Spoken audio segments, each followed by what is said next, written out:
So hey guys, welcome back to my YouTube channel, and today we are going to learn about dictionaries in Godot. So what are dictionaries? Dictionaries are very important data structure which is now built into Godot, and we can now use them, and they are very useful and very easy to learn. So where we can use dictionaries, so let's first understand that. So these are some of the examples where we can learn, we can basically use dictionaries. So for example, we can store the player stats, we can create inventory systems very easily, we can create some key binding systems with dictionaries that basically player can key bind themselves for their video games, and enemy or NPC attributes we can also use for that, level or map data while generating procedural uh, like map or levels. So we can also use dictionaries to store the data. And then dialog trees, obviously dialog trees are also very easy to make with dictionaries. I will show you. And the storing game settings, so game settings, so you can also store game settings through dictionaries. And why use dictionaries rather than other any data structure?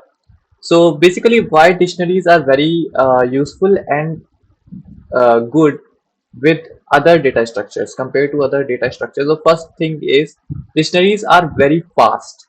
So these are very fast because what you can do is when you access a value from the dictionary, you are basically giving the address of these values. So Godot does not have to search all through all the dictionary to get the value. You are just giving the address, so it will just go to the address and grab the value of the key that you are giving. So that's why dictionaries are very fast to access. And there are multiple advantages of using dictionaries. They are also very organized. Like dictionaries are very organized. You can use them in your code, and they are very organized, right? So dictionaries are very organized. They are also have the property to integrate with JSON. You can also use the JSON to create your own dictionary, like load the JSON data into a dictionary and you can use that. So there are multiple ways you can use a dictionary to create multiple systems that are very complex to make through different data structures. So let me show you how you can create something, or like you can basically use the dictionary. So first of all, let's see our Godot documentation, what it says. So you can see basically you can define a dictionary with a, if you want to define an empty dictionary, you just need to do this. And if you want to define a dictionary with some variable key, so basically if you don't know what is dictionary, dictionaries are basically just key value pairs. And if you learn about this dictionaries in Python or Lua, they mostly have dictionaries. Okay, these are also called as hash map in other languages, so you can also refer to that. And you can see that there is a name of the dictionary, and you just provide the key here and the value here. That's it, that's the dictionary. You can also use the variables here that you have created above and provide this. So this is something like a CSS kind of structure syntax that we are going to use. You can just need to provide the key, and this should be the value, and this is the key. Okay, make sure the keys are not identical. Keys should be unique. Okay, so keys should be uniquely defined into a dictionary because keys cannot be duplicate. So that's you need to be remember about dictionaries. And you can store multiple data. You can also store arrays, not only strings, you can also store numbers. So multiple data types of data you can store here, like for example you can store numbers here, and you can also store arrays here. You can just use anything. And how you can access the data inside a dictionary, you just need to write the dictionary's name and then the key of the dictionary, and it will give you the value of the dictionary.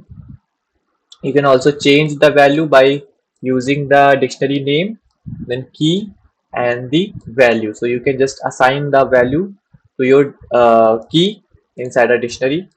So that's easy to use thing is, and that's it. So I think that's enough for our dictionary. You can also use numbers as keys, and values can be anything related to data type. The only thing you have to remember is the keys cannot be uh, identical.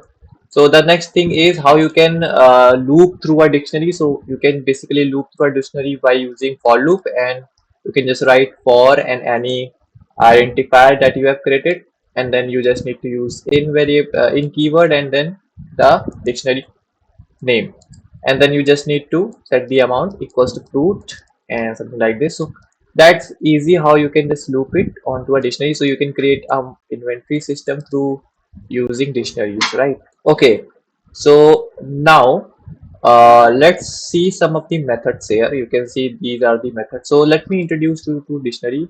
So this is my project that I have made in my pet tutorial. So if you haven't seen that, you can just see it by clicking the link in the description, and by using by the way, I am using Godot 4.4.1. So Godot 4.4.1, and this is the latest version, so you can just use that. Okay, so it provides the embed window thing here, right? Okay, so let me stop the scene and we are back to our scene.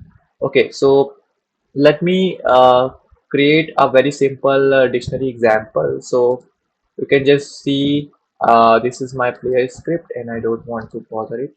So what we can do is we can just create a new script. That's it. So for example, let me go on my game folder. Okay, so let's create a new script, and let's say I want to define some player stats. So I can just do it like player stats dot gd, and I guess this should okay, so this is now what, so you can see here now we have our player stats, and now what we can do is we can basically just um, use the dictionary to define some player stats, right?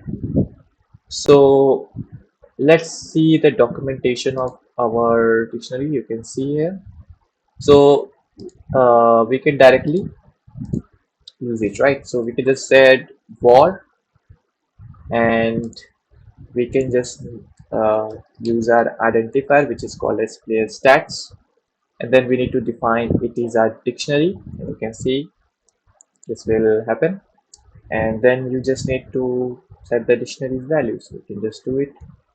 So for example, let's start with the health, and we can just set this to 100, and let me see the syntax.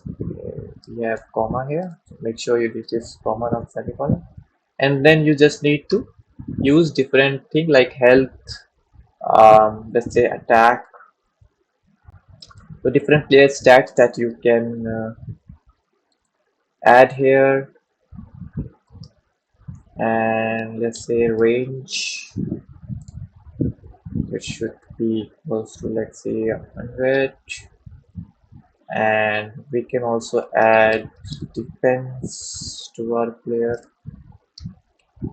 something like 50, or we can also, I think this should be enough. So once you have done that, you can also, there is one more thing that you can do with dictionaries. You can just create an empty script with the dictionaries with values, and what you can do is you can set this to auto load. So for example, if you go here on globals, and you can actually set this thing to auto load. So this is the player stats.gd. We can just add that. So here you can see the player stats.gd has the name this, and we can just access this data anywhere in our full project, right? So that's how you can use dictionaries while creating your stats. For example, if I have to deplete the health of the player if player gets damaged, then what I would just do, I will just set do this. For example, if I have to do something like that, let me create a ready function. So what I just have to do, I just have to set the player stats, and that's the key value, which is health, obviously, and I can just do like damage amount, which is 10. We can also set this as damage, and we can set the damage here, variable damage equals to 10. So that's how you can create and use dictionaries for. So now on the auto load, so we can access this dictionary from anywhere in the code. So for example, if I will make something like that, so I can just go here on my player code. So this is my player code, and I can just simply um, just create a new variable called as function take damage, and let's create something called as damage parameter, and we can now just type player stats, and once you have done the player stats, you can just set the player stat dot, and now you need to remember the dictionary name that you have created. So for that, let's go on the script. So this is the player stats, you need to remember this, and you can just go here, and you can see the player stats, and now you can just set the health and equals to negative of, or maybe negative equals to damage. Okay, so that's how you can do it. So it's pretty easy. Once and take damage is done, and it will update the dictionary here every time the player gets damaged, right? It should be negative equals to.